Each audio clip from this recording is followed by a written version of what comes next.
আসসালামু আলাইকুম everyone, welcome back to my another Ramadan vlog. কেমন আছেন আপনারা সবাই? আমি আলহামদুলিল্লাহ অনেক ভালো আছি।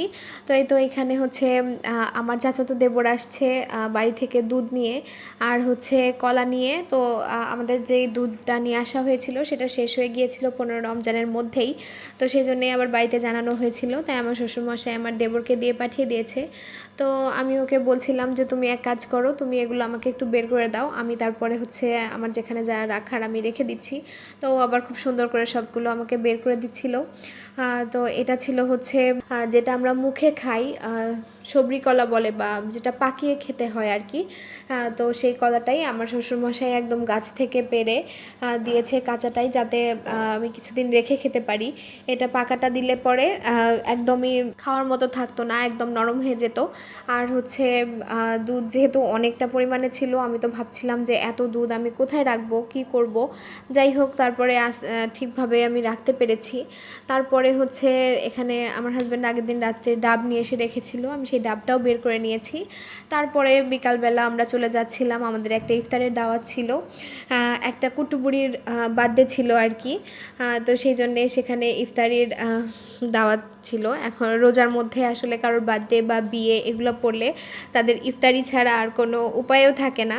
তো এই তো সবাই আমরা খাওয়া দাওয়া করে নিচ্ছিলাম। খাবারের আইটেমে বেশ অনেক কিছুই ছিল, বিরিয়ানি ছিল আর তার সাথে রোস্ট ছিল, তারপরে আর শসা তরমুজ এগুলো তো ছিলই। তারপরে হচ্ছে এই তো খাওয়া দাওয়া পালা শেষ করে আমরা হচ্ছে কেকটা কেটে নিয়েছি। বেবি তো অনেক বেশি খুশি ছিল ওর বার্থডের জন্যে, ও অনেক এক্সাইটেড ছিল। তারপরে হচ্ছে সেখান থেকে তারপরে চলে গিয়েছিলাম হচ্ছে আমার দুইটা ফ্রেন্ডের সাথে দেখা করতে।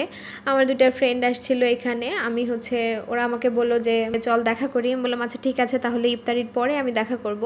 তো ইফতারের পরে আমরা একটা কফি শপে গিয়েছিলাম। আমরা যদিও ক্যাপাচিনো অর্ডার করেছিলাম, বাট আমাদেরকে একদম নর্মাল কফি দিয়েছিলাম। কফিটা খেয়ে মনে হচ্ছিল এর থেকে তো বাসায় আমরা অনেক অনেক অনেক বেটার কফি বানাতে পারি। আমরা বান্ধবীরা মিলে তো বলাবলি করছিলাম যে চল এক কাজ করা যাক, ওদেরকে ইনভাইট করে যাই আমাদের হাতের কফি খাওয়ার জন্য। ওরা আর কি, ওরা যেহেতু রেস্টুরেন্টের মালিক, ওরা একটু শিখে আসুক যে কিভাবে ভালো করে কফি বানাতে হয়। হ্যাঁ, যাই হোক, আমার কাছে কফিটা একদমই ভালো লাগে নাই। ওই রেস্টুরেন্টে তো আমি বা আমার ফ্রেন্ডরা কখনোই যাব না আর। তারপরে তো আমি বাসায় চলে আসছি, আর বাসায় আসার সময় হচ্ছে কিছু বাজারও করে নিয়ে আসছি। আমি আসলে 2 দিন পরে ইফতারি দিব, মানে কিছু মানুষকে ইফতারি দিব আর কি। তো সেই জন্য হচ্ছে আমার হাজব্যান্ডকে বলেছিলাম আমার একটু কিছু বাজার করতে হবে, তো তুমি হচ্ছে বাজারটা করে দিও। তো আমাকে বলে আচ্ছা ঠিক আছে চলো তোমার সাথে নিয়েই যাই।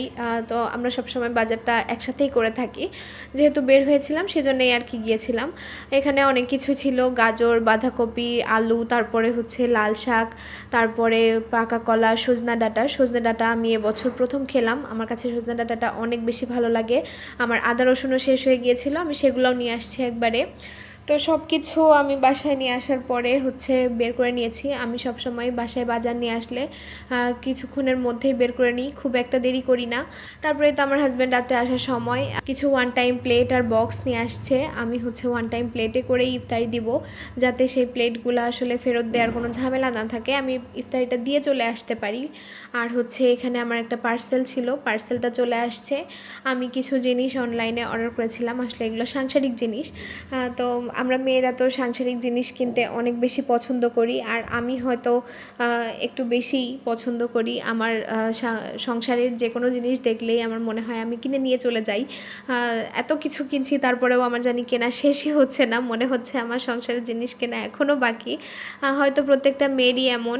আর একটা জিনিস আমি খেয়াল করে দেখেছি, সংসারের কেনাকাটা কখনোই শেষ হয় না। সংসার যত দিন যায় তত সংসারের কেনাকাটা বাড়তেই থাকে। তো এই তো যাই হোক, আমি হচ্ছে অনেক কিছুই কেনাকাটা করে নিয়েছি। টিফিন ক্যারিয়ার, তারপরে হচ্ছে 2টা প্লেট, পাস্তা, তারপরে ছিল হচ্ছে 4টা বক্সের একটা সেট আর 3টা বক্সের একটা সেট, আর হচ্ছে ছিল সাথে একটা ট্রে।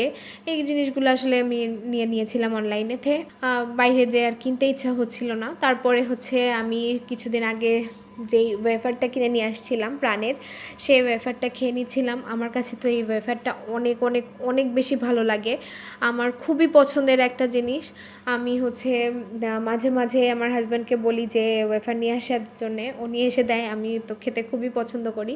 তারপরেই তো যাই হোক, পরের দিন হচ্ছে দুপুরবেলার একটা ক্লিপ একটু শেয়ার করছি। দুপুরবেলা আমার হাজব্যান্ড হচ্ছে একটু আগে আগেই চলে আসছিলো, আসার সময় ও 4টা কবুতর নিয়ে আসছিলো আমার খাওয়ার জন্যে। তো সেই সময় আমি হচ্ছে বললাম যে আচ্ছা ঠিক আছে দাও, তুমি নিয়ে আসছো যেহেতু, আমি খালাকে দিই, আন্টি হচ্ছে পরিষ্কার করে দিয়ে যাবে। আমার যে খালা আছেন উনি হচ্ছে ওনাকে বললাম যে আন্টি এরকম একটু আমার কবুতরটা পরিষ্কার করে দিয়ে যান। আমি তো এভাবে কি করতে হয় না হয় আমি জানি না।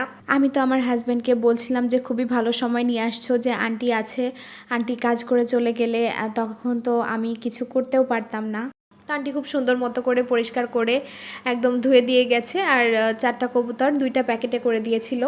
আমি হচ্ছে আমার হাজব্যান্ডকে জিজ্ঞাসা করলাম, ও বলল যে আজকে 2টা কবুতর রান্না করে ফেলো। আর কবুতরটা আমি একটু বেশি সময় নিয়ে কষিয়ে নিয়েছি, এখানে ভিডিওতে খুবই অল্প সময় দেখিয়েছি। তো হচ্ছে কবুতরের ঝোলটাই যেহেতু মেইন, ঝোলটাই যেহেতু বেশি ইম্পর্টেন্ট, ওটাই হচ্ছে কাজে লাগে। তো আমি বেশি করে একটু ঝোল করে রান্না করছিলাম, একটু পাতলা ঝোল করে আর কি। তারপরে হচ্ছে তার সাথে আমি করে নিয়েছি হচ্ছে উচ্ছে দিয়ে আলু দিয়ে ভাজি। তো এই তো আজকের ভিডিওটা এই পর্যন্তই, সবাই ভালো থাকবেন, আল্লাহ হাফেজ।